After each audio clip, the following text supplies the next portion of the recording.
Today's episode of I Love Black People on Howard University Radio Voices on Sirius XM 141 is brought to you by The Global Green Book, a Black survival guide.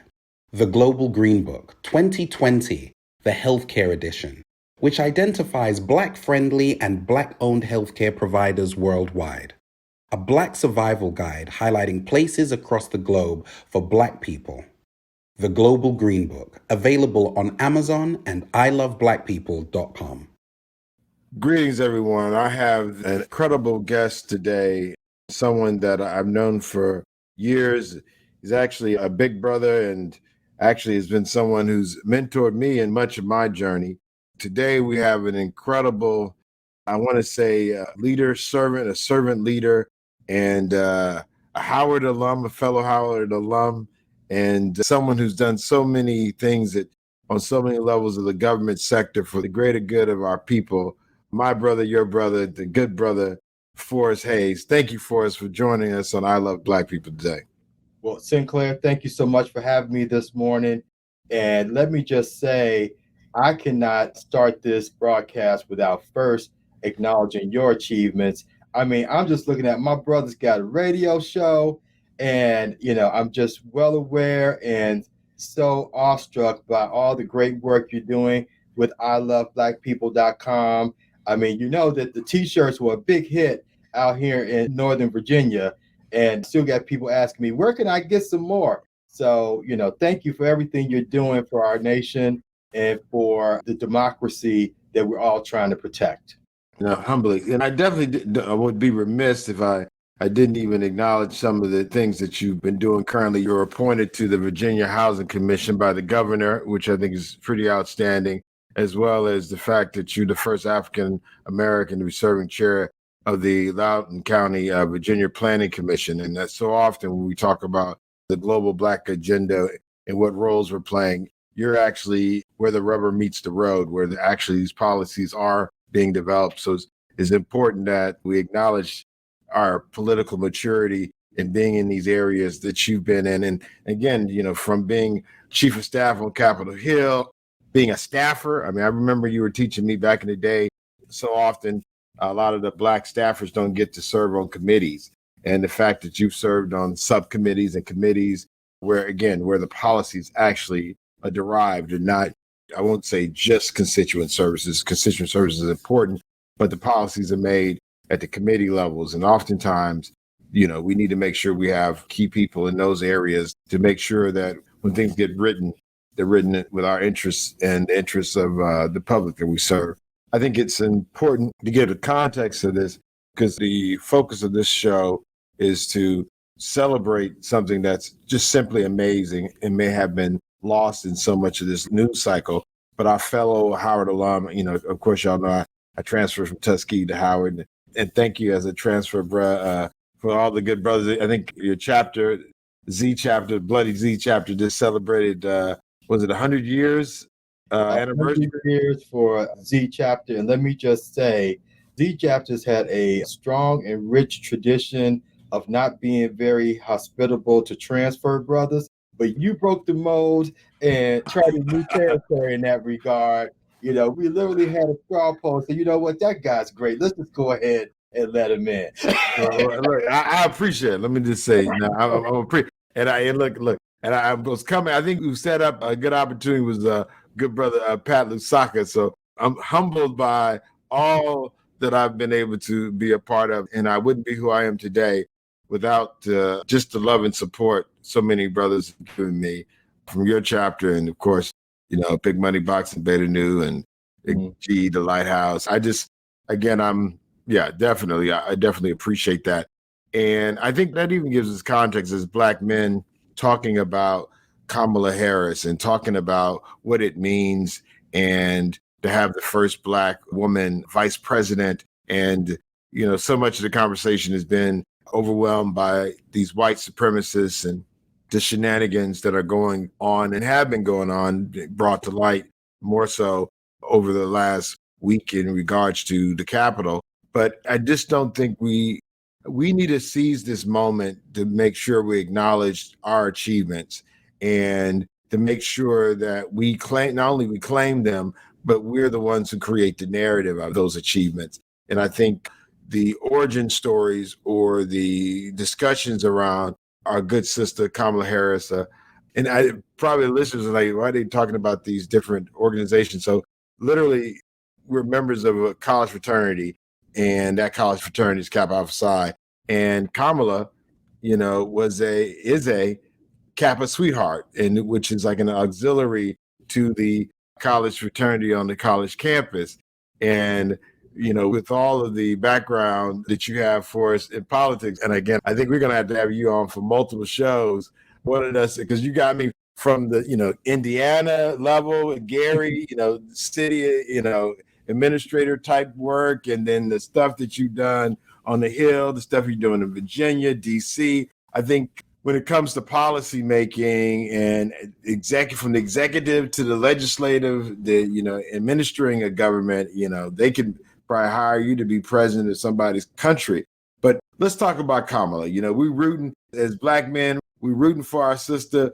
Give us some of that context of the early days so that the listeners can really get an understanding of Kamala in a way that you so often don't hear on the mainstream.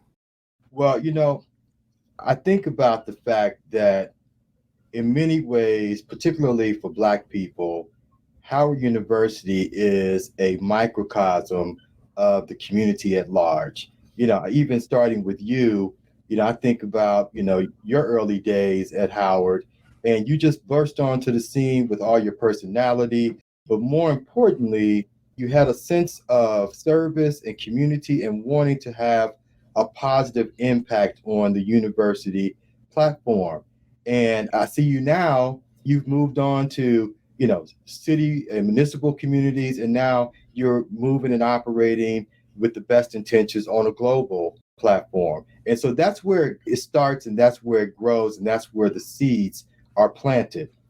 My good friend Kamala is no different in that regard. I think that at this point, this international platform that she is ascending to when she's inaugurated next week gives us an opportunity to show off to the balance of the world, where HBCU student, can ascend to. And, they're no different than anyone else except for the tenacity and the hunger to have an impact on society is what I think is the difference maker. And I'll give you a few anecdotes about Kamala. Here's one of the things that she and I love to talk about, and one of the things that probably aren't as well recognized. But the first elected position that Kamala ever held in her life was when she was elected president of my freshman class, our freshman class at Howard University. And yeah. So I thought you were about to give me like some county in California. I thought you were about to tell me about some like commission position. Break it on down. No, break it on down, big brother. I'm trying to give it to you 100%, man. Give me 100 uncut. She's always been who she's always been, and she's always been who she is today. That's the point I'm trying to make. Oh, no, freshman year? Freshman year. Kamala will tell you, we held a fundraiser for her in D.C. when she was running for the United States Senate not too long ago. And I was just humbled, and I had actually forgotten, we're all getting older.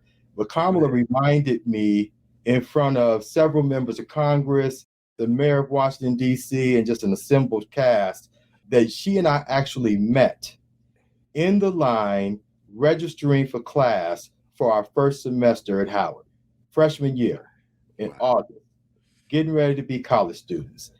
Just normal, hey, my name is Forrest, my name is Kamala, where are you from? I'm from here.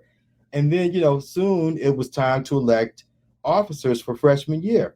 And, nobody really knew each other, but she had just been so, magnanimous, people just really enamored with her personality, and she won, hands down. And she loves to point out that, from that very humble beginning as president of the Howard freshman class. Hey, those are building blocks. I mean, that's probably set the trajectory. Go ahead, dude. That's awesome. And I don't have to tell you now, that's a tough crowd. That's a tough thing. Look, teach on that. Like people don't to master your own generation, to master the people who look like you, who act like you, looking at you like, who do you think you are? That's tough. To convince those folks who are most like you to say that you should be the one that in charge and leading them. That is, I mean, with a teenage, understanding of the world. Hell, as a grown understanding of the world, that's a tough day. Woo! Break it down. So the point I'm making is that, for everyone who can hear this broadcast, sincerely, the person that you see on television today, the person that you're going to see raise her right hand and take the oath of office next week to be the first female, the first Black and Asian Indian female to ever hold the position of Vice President of the United States of America, is the same person I met at Howard University some 30 years ago. Now, of course, she's much more politically savvy. She's definitely learned her craft. I mean, because she's a person that, yes, her first elected role in a government sense was as district attorney for San Francisco County in northern San Francisco. Again, not an easy crowd to please. Go ahead. But look, keep us at Howard, though. I want, so often you're going to hear people talk about San Francisco. They're going to talk about, all the lawyer stuff, which I think is very relevant. Mm-hmm. But I don't think it gives us a complete picture. And I think so many things that we have done generationally involves a level of context. And what it takes to get where we are sometimes gets lost for the actual roles we're currently in, because it does take us a little different. And at Howard, are we going to be able to get anything for the Kappa Sweetheart part? I mean, I said it again. I love the freshman piece, the freshman president. I think that's like a high bar. Am I going to get any Kappa Sweetheart? Or if I'm not, then we can go, we can just do the pivot. I'll pivot with you. You're going to get it. And let me just tell you, again, it's remarkable. But if Kamala starts to talk about her days at Howard, we affectionately call that being on the yard. And so she talks about her years on the yard. She's also a member, this is very well known now, of Alpha Kappa Alpha Sorority Incorporated, our entire beautiful. Matter of fact, they celebrated their anniversary on yesterday. And so, she's a member of that. But, if you ask her about you, the first thing she says is not that I'm an AKA. First thing she says, well, I'm a Kappa Sweetheart, a Z Chapter Sweetheart, which is not the normal thing. Most sisters that were sweethearts, after they pledged AKA or Delta or something, or, Phi Sigma Theta, whatever they pledge, now that becomes their identity. Kamala never left brothers behind. Yeah, I did. When I met her, if I knew Forrest Hayes, because she said she was a sweetheart. And I said, wait a minute, now you was a sweetheart, you're always a sweetheart. And she laughed. And I think that context of being there supporting, the young brothers on campus, I think, again, going back to service, going back to being a part of our community in a substantive way, and having to also support our sisters, sweetheart, in that context early on, and supporting the young Black men on Howard's campus. I mean, what was that like? Well, the thing about it is Kamala became a Kappa Sweetheart when we were in our freshman year.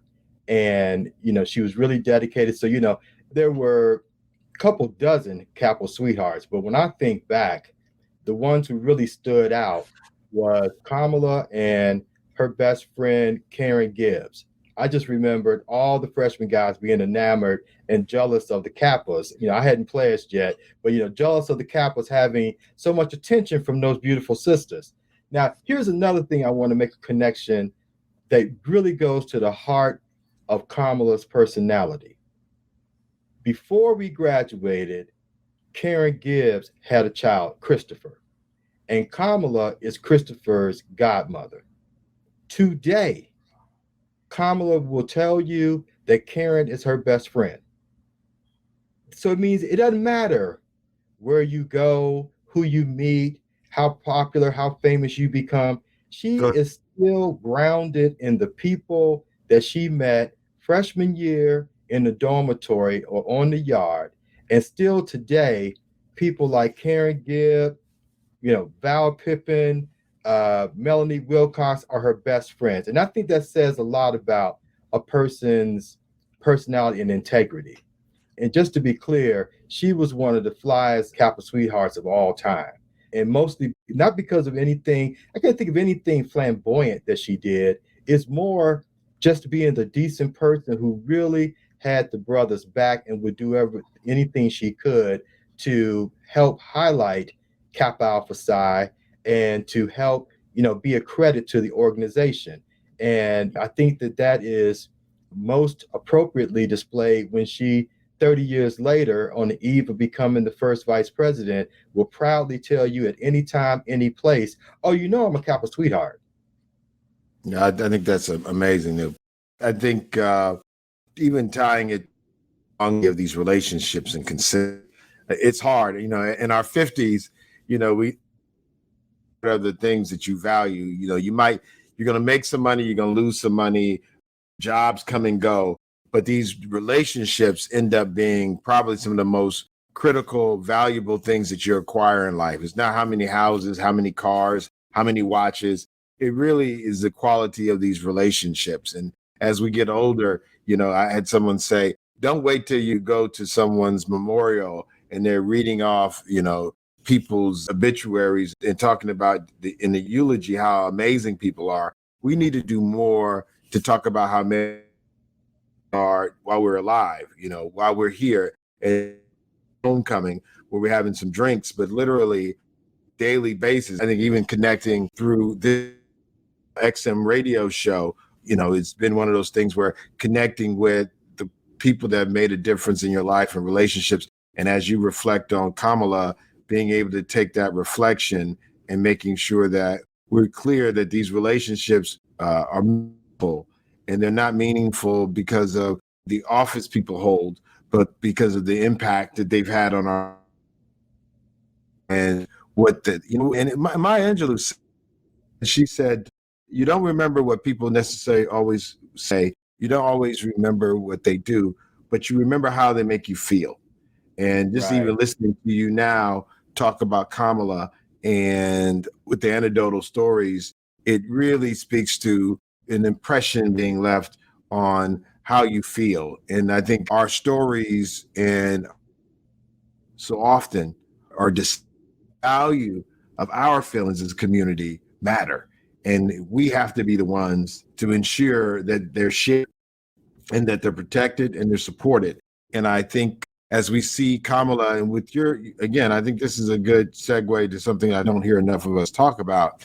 But, as the first Black woman, and of course, our background, our mom being from India, but we're clear, in America and in the world, we know what it means when we say Black, and we know how big that is. Context of that, what do you see to be supportive?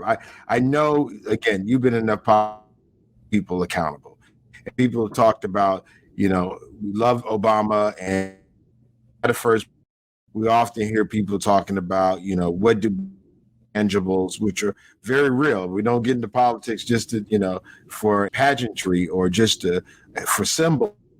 How can we be supportive of Kamala and at the same time make sure that she's given the support to take care of a Black agenda?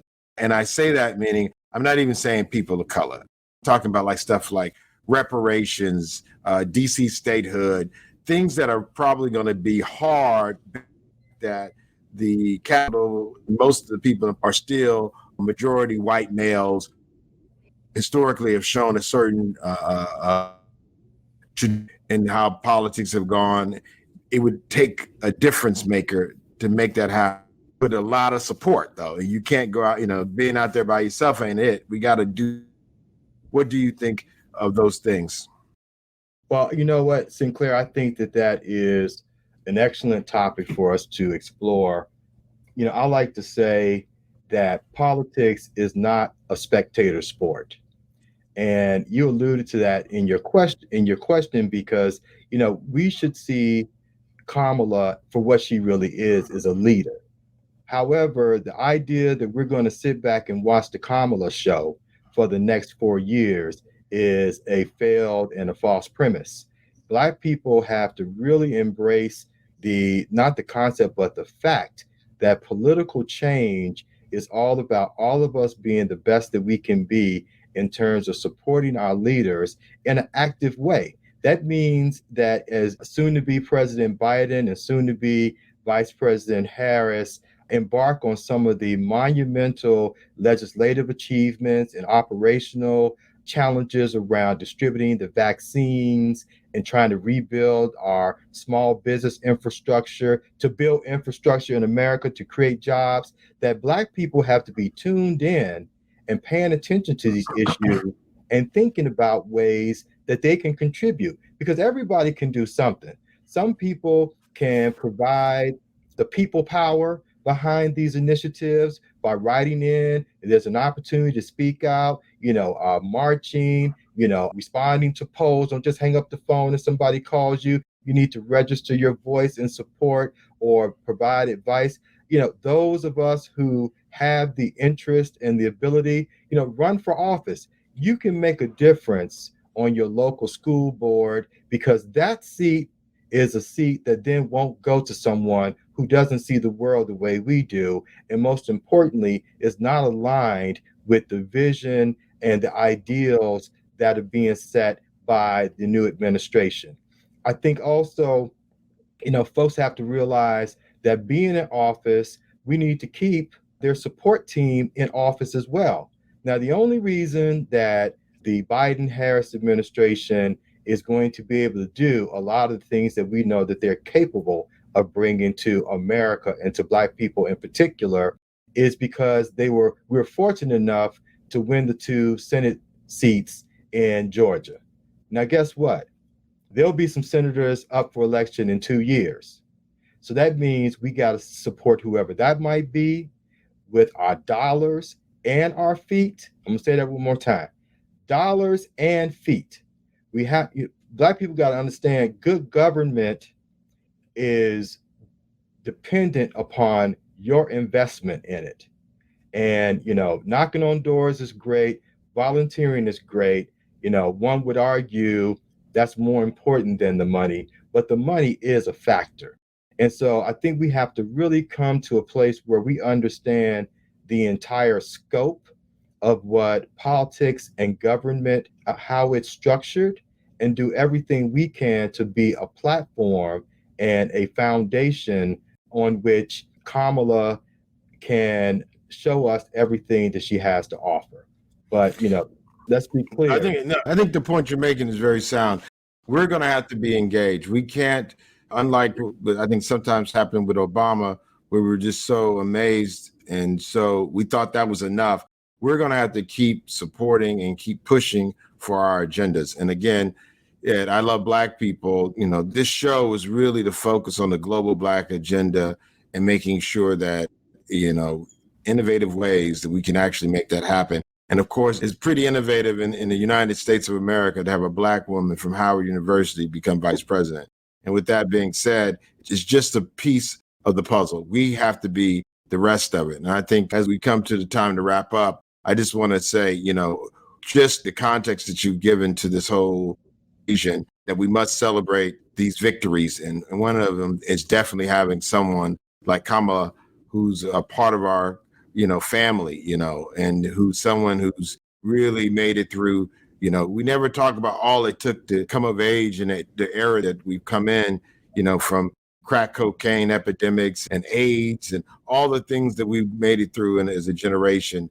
For us to be at this moment where we can celebrate a friend who's actually made it to a pinnacle position that's pivotal in making decisions that will impact not just us, but for our generations to come. Do you have, we got about 30 seconds left. Do you have any last comments? And for us, I got to have you back on just to talk about some of these ongoing issues. I mean, you have a wealth of experience on the Hill. We probably need you to talk about some of the shenanigans with this that happened on the Hill recently, as well as the impeachment. But what do you have to say about it? Because I know you're doing a lot of work in Virginia, which went blue. Thank you for helping that go blue. What would you like to close with? I would just say that, again, God bless Kamala Harris, soon to be Vice President Kamala Harris. And I am committed, and I invite, all the people within our earshot to join you and I in doing everything and doing our level best for as long as we possibly can to do all we can to help her to be as successful as she can, to uplift our people. This is a golden opportunity. I'm just so happy to be alive now and to be a part of this. And I think it's going to be the best 4 years that America's ever seen. And let's make sure that Black folks are involved. I love your show. I love blackpeople.com. What could be better? Congratulations to you, brother. Keep doing what you're doing. All right. Well, thank you. And Noop, I couldn't be me without you. So I always try to wrap it up with I am because we are. Thank you so much, Big Brother Forrest, for joining us today. And we'll call that a wrap. And thank all y'all for joining. Today's episode of I Love Black People on Howard University Radio Voices on Sirius XM 141 is brought to you by The Global Green Book, a Black survival guide. The Global Green Book 2020, the Healthcare Edition, which identifies Black-friendly and Black-owned healthcare providers worldwide. A Black survival guide highlighting places across the globe for Black people. The Global Green Book, available on Amazon and iloveblackpeople.com.